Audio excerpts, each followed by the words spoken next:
اس حصے میں آپ سنیں گے بت پرستی اور شرک کی ابتدا کب اور کیسے ہوئی، نوح علیہ السلام کا نام و نسب اور قرآن مجید میں تذکرہ، نوح علیہ السلام کی قوم کو دعوت توحید، قوم کی ہٹ دھرمی اور مومنین کا استہزاء، 950 سال کی بے مثال جد و جہد کے باوجود قوم کا عذاب پر اصرار، نوح علیہ السلام کی قوم کے خلاف بد دعا اور اللہ کی طرف سے کشتی بنانے کا حکم، نوح علیہ السلام کا بیٹے سے مکالمہ اور بیٹے کی غرقابی، نوح علیہ السلام اور ان کی قوم کو شکرانے کا حکم، نوح علیہ السلام کی اولاد کتنی تھی، طوفان کے بعد آپ کتنی دیر زندہ رہے اور کہاں فوت ہوئے، جامع اور مفصل تذکرہ۔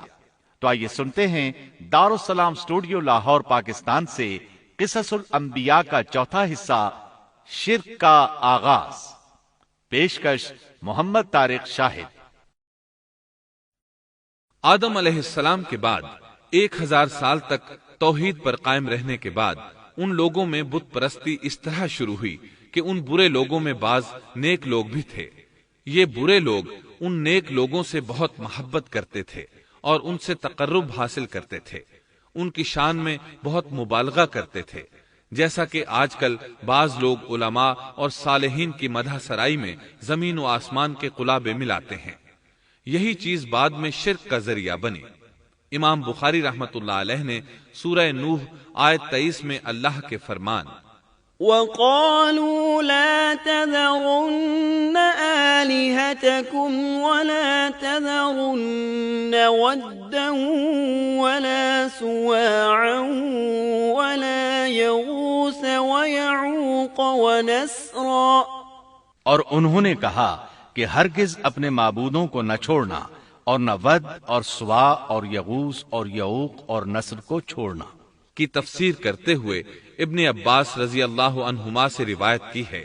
وہ فرماتے ہیں کہ یہ نوح علیہ السلام کی قوم کے بعض نیک آدمیوں کے نام ہیں۔ جب وہ فوت ہو گئے تو شیطان نے ان کی قوم کے دل میں یہ بات ڈال دی کہ جہاں وہ حضرات بیٹھا کرتے تھے وہاں ان کے بت بنا کر رکھ دو اور ان کو وہی نام دو جو ان بزرگوں کے تھے۔ انہوں نے ایسا ہی کیا اور پتھر کے بت بنا کر ان کے نام ان بزرگوں والے رکھ دیے۔ اس وقت تو بتوں کی پوجا نہ ہوئی، لیکن جب یہ لوگ فوت ہو گئے اور علم مٹ گیا تب ان کی پوجا ہونے لگی۔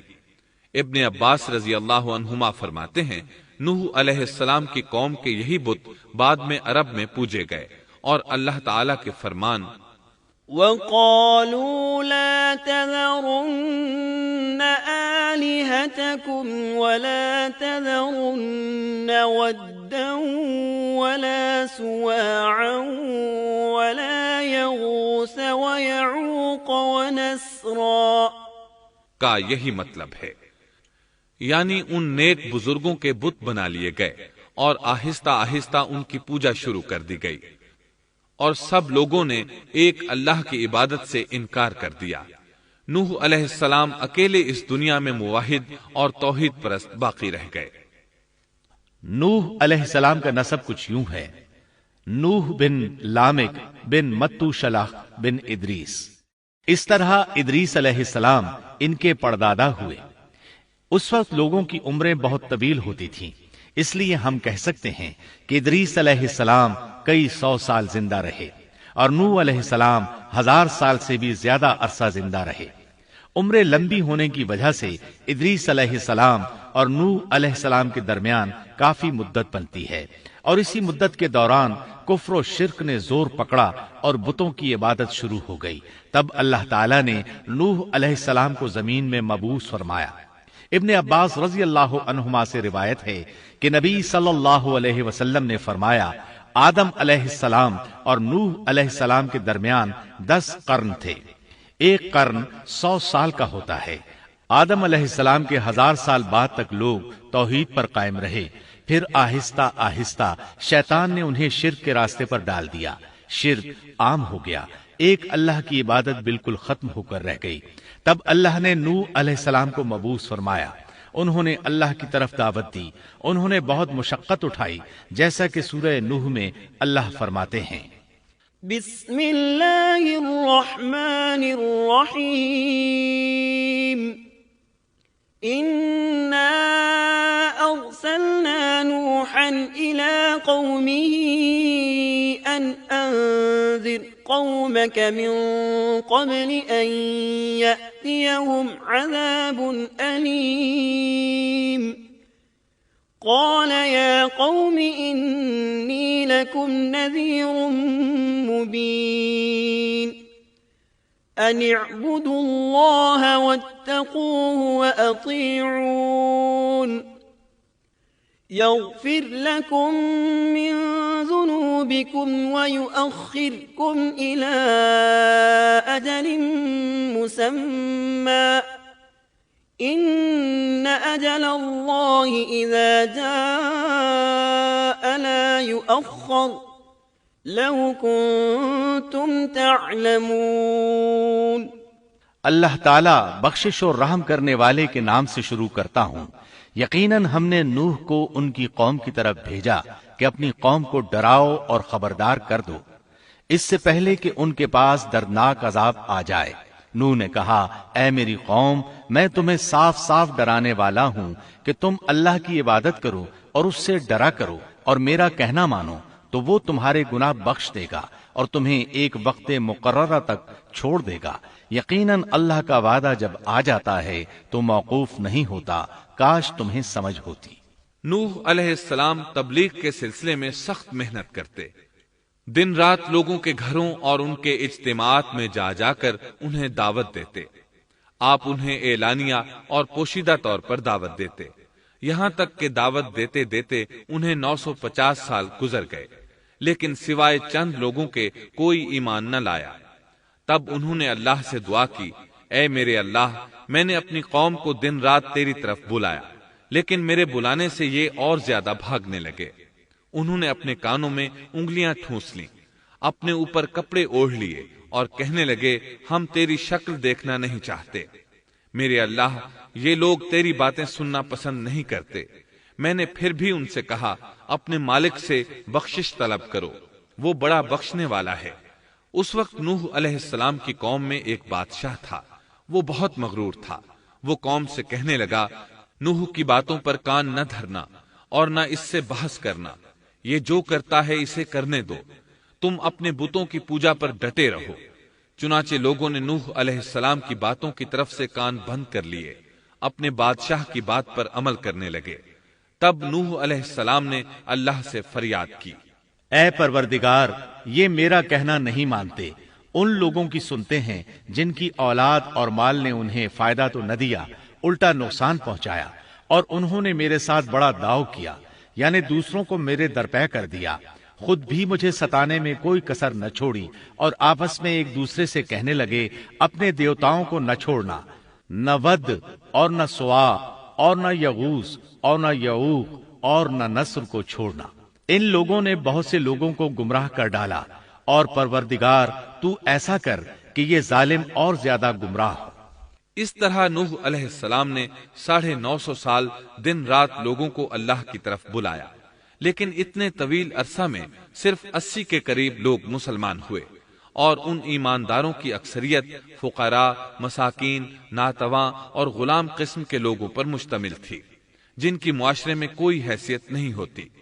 مشکل سے 10 ایماندار ایسے ہوں گے جو شرف و جاہ کے مالک ہوں گے۔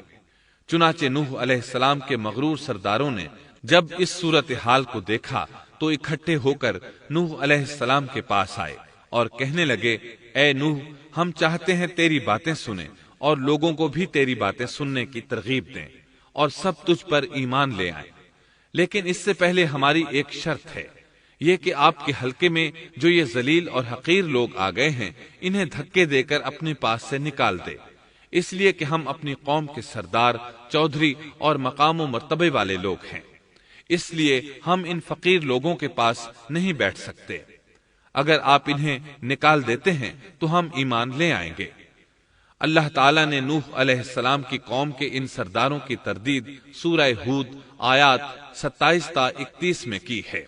اللہ تعالیٰ فرماتے ہیں، فقال الملأ الذين كفروا من قومه ما نراك إلا بشرا مثلنا وما نراك اتبعك إلا الذين هم أراذلنا بادي الرأي وما نرى لكم علينا من فضل بل نظنكم كاذبين قال يا قوم أرأيتم إن كنت على بينة من ربي وآتاني رحمة من عنده فعميت عليكم أنلزمكموها وأنتم لها كارهون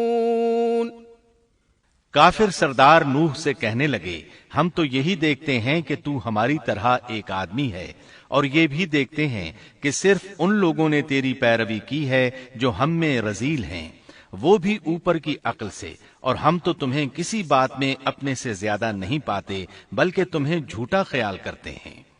نوح نے کہا اے سردارو بتلاؤ تو صحیح، اگر میں اپنے رب کی طرف سے جو دلیل آئی ہے اس پر قائم ہوا اور اس نے اپنی مہربانی سے مجھے سرفراز کیا اور تم سے وہ چھپی رہی تو کیا زبردستی میں اسے تمہارے سر منڈ دوں گا حالانکہ تم اس سے بیزار ہو۔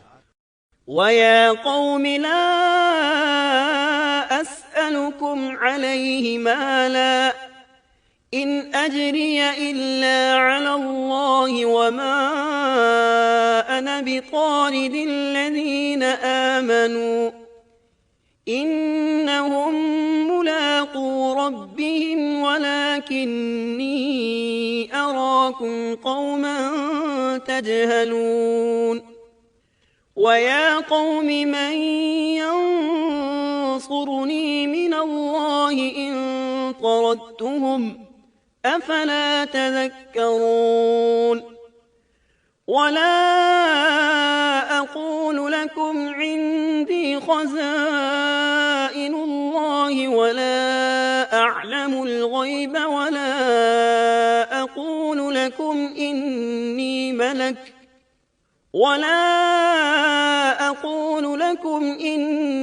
مَلَكٌ وَلَا أَقُولُ لِلَّذِينَ تَزْدَرِي أَعْيُنُكُمْ لَن يُؤْتِيَهُمُ اللَّهُ خَيْرًا اللَّهُ أَعْلَمُ بِمَا فِي أَنفُسِهِمْ إِنِّي إِذًا لَّمِنَ الظَّالِمِينَ میری قوم والو میں تم سے اس پر کوئی مال نہیں مانگتا، میرا ثواب تو صرف اللہ تعالیٰ کے ہاں ہے، نہ میں ایمانداروں کو اپنے پاس سے نکال سکتا ہوں، انہیں اپنے رب سے ملنا ہے، لیکن میں دیکھتا ہوں کہ تم لوگ جہالت کی بات کر رہے ہو۔ میری قوم کے لوگوں، اگر میں ان مومنوں کو اپنے پاس سے نکال دوں تو اللہ کے مقابلے میں میری مدد کون کر سکتا ہے؟ کیا تم کچھ بھی غور و فکر نہیں کرتے؟ میں تم سے یہ نہیں کہتا کہ میرے پاس اللہ کے خزانے ہیں اور میں غیب کا علم بھی نہیں رکھتا، نہ میں یہ کہتا ہوں کہ میں کوئی فرشتہ ہوں، نہ میرا یہ قول ہے کہ جن پر تمہاری نگاہیں ذلت سے پڑ رہی ہیں اللہ تعالیٰ انہیں کوئی نعمت دے گا ہی نہیں، ان کے دل میں جو ہے اللہ اسے بخوبی جانتا ہے، اگر میں ایسی بات کہوں تو یقیناً میرا شمار ظالموں میں سے ہوگا۔ اس پر نوح علیہ السلام کی قوم اور اکڑ گئی اور وہ کہنے لگے اے نوح بس بہت ہو گیا، تو نے ہمیں بہت ڈرا دھمکا دیا، اب اگر تو سچا ہے تو جس چیز کا وعدہ تو ہم سے کرتا تھا اس کو لے آ۔ نوح علیہ السلام نے ان کی بات سن کر کہا عذاب لانا تو اللہ کا کام ہے، اللہ کو کوئی عاجز نہیں کر سکتا، اور جب اس کا عذاب آ جائے گا تو کوئی بھاگ نہیں سکے گا۔ اس کے بعد نوح علیہ السلام کی قوم کا ان سے آمنا سامنا ہوا تو انہوں نے ان سے کہا اے میری قوم، اگر تم پر یہ گراں گزرتا ہے کہ میں تم میں رہتا ہوں اور تمہیں اللہ کی باتیں سنا رہا ہوں، تم اس سے چڑھتے ہو اور مجھے نقصان پہنچانے کے درپے رہتے ہو، تو سنو میں صاف کہتا ہوں مجھے تمہارا کوئی خوف نہیں، تمہاری کوئی پرواہ نہیں، تم سے جو ہو سکے کر گزرو، میرا جو بگاڑ سکتے ہو بگاڑ لو، تم اپنے شریکوں اور جھوٹے معبودوں کو بھی بلا لو۔ اور مل جل کر مشورے کر کے بات کھول کر پوری قوت کے ساتھ مجھ پر حملہ کرو. تمہیں قسم ہے تم میرا جو بگاڑ سکتے ہو بگاڑ لو، اس میں کوئی کسر اٹھا نہ رکھو. مجھے بالکل مہلت نہ دو، اچانک مجھے گھیر لو. میں بالکل بے خوف ہوں، اس لیے کہ تمہارے راستے کو میں باطل جانتا ہوں. میں حق پر ہوں، حق کا ساتھی اللہ ہوتا ہے. میرا بھروسہ اسی عظیم ذات پر ہے، مجھے اس کی قدرت کی بڑائی معلوم ہے. نوح علیہ السلام نے واضح الفاظ میں اپنی قوم کو چیلنج دیا، لیکن کسی میں طاقت نہ ہوئی کہ وہ نوح علیہ السلام کا مقابلہ کر سکے. چنانچہ کہنے لگے اسے چھوڑ دو، یہ مجنون اور بے وقوف ہے، نعوذ باللہ. بہرحال معاملہ اسی طرز پر چلتا رہا، یہاں تک کہ سال ہر سال گزر گئے لیکن کوئی مسلمان نہ ہوا. پھر پہاڑ پر رہنے والے لوگ روز بروز برائی میں ترقی کرتے چلے گئے، اور جو لوگ شروع میں ایمان لائے تھے ان کے علاوہ اور کوئی شخص ایمان نہ لایا. نوح علیہ السلام انہیں مسلسل دعوت دیتے رہے مگر بے اثر، یہاں تک کہ اللہ تعالیٰ نے نوح علیہ السلام کی طرف وحی کی کہ اب کوئی شخص ایمان نہیں لائے گا. اللہ تعالیٰ سورہ ہود میں فرماتے ہیں وَأُوحِيَ إِلَى نُوحٍ أَنَّهُ لَن يُؤْمِنَ مِن قَوْمِكَ إِلَّا مَن قَدْ آمَنَ فَلَا تَبْتَئِسْ بِمَا كَانُوا يَفْعَلُونَ.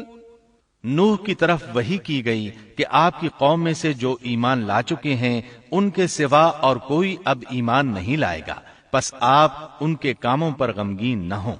مطلب یہ تھا کہ آپ غم نہ کریں، اللہ کا حکم اب پورا ہونے والا ہے. غور فرمائیں، نوح علیہ السلام کے جذبے کو دیکھیے. مسلسل 950 سال تک دعوت دیتے رہے، لوگ انہیں جھٹلاتے رہے لیکن پھر بھی ان سے نا امید نہ ہوئے. اب جب کہ اللہ کی طرف سے وحی آ گئی کہ ان میں سے اور کوئی ایمان نہیں لائے گا اور کسی میں طاقت نہیں کہ انہیں ہدایت عطا فرمائے، تو نوح علیہ السلام نا امید ہو گئے اور انہوں نے اپنی قوم پر بد دعا کی. اس کا ذکر اللہ تعالیٰ نے سورہ نوح آیات 26 تا 28 میں کیا ہے.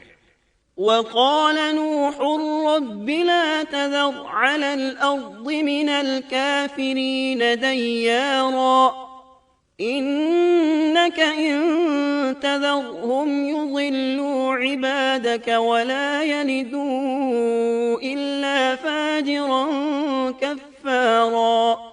رب اغفر لي ولوالدي ولمن دخل بيتي مؤمنا وللمؤمنين والمؤمنات ولا تزد الظالمين إلا تبارا. نوح نے کہا اے میرے پروردگار، تو روئے زمین پر کسی کافر کو رہنے سہنے والا نہ چھوڑ. اگر تو انہیں چھوڑے گا تو یہ یقیناً تیرے اور بندوں کو بھی گمراہ کر دیں گے، اور ان کے ہاں جو اولاد ہوگی وہ بھی بدکار ناشکرے ہوں گے. اے میرے پروردگار، تو مجھے اور میرے ماں باپ کو اور جو بھی ایماندار ہو کر میرے گھر آئے اور تمام مومن مردوں اور عورتوں کو بخش دے اور کافروں کو سوائے ہلاکت کے اور کچھ نہ دے. اللہ تعالیٰ فرماتے ہیں کہ جب نوح علیہ السلام نے ہمیں مدد کے لیے پکارا تو پھر ہم نے اس کی مدد کی اور اسے ایک بڑی کشتی بنانے کی وحی کی. لیکن نوح علیہ السلام نہیں جانتے تھے کہ وہ اتنی بڑی کشتی کیسے بنائے، اور نہ ہی وہ بڑھئی تھے کہ اس کام سے واقف ہوتے. اس لیے اللہ تعالیٰ نے ان کی طرف یہ وحی کی کہ ہماری آنکھوں کے سامنے اور ہماری وحی کے مطابق ایک کشتی تیار کرو. اللہ نے وحی کے ذریعے ان کی رہنمائی کی کہ وہ اس طرح کریں، اور مزید تعلیم کے لیے جبرائیل علیہ السلام کو بھیج دیا. وہ انہیں بتلاتے گئے کہ اس طرح کشتی تیار کرو. نوح علیہ السلام ایک پہاڑ پر رہتے تھے. ان کے ارد گرد درخت نہیں تھے، نہ پانی تھا. چنانچہ انہوں نے بہت سے درخت اگائے، پھر ان کو کاٹا اور پہاڑ پر بیٹھ کر کشتی تیار کرتے رہے. آپ بڑے بڑے تختے بناتے اور لوہا لاتے اور ان سے کیل تیار کرتے، پھر ان کیلوں کو تختوں میں ٹھوکتے، آپس میں ان تختوں کو ملاتے، یہاں تک کہ ایک بہت بڑی مضبوط اور دیو ہیکل کشتی تیار ہو گئی. ایک روایت کے مطابق نوح علیہ السلام نے اس کو 100 سال میں تیار کیا. یہ تھی وہ کشتی جسے نوح علیہ السلام نے اللہ کی ہدایت کے مطابق تیار کیا تھا.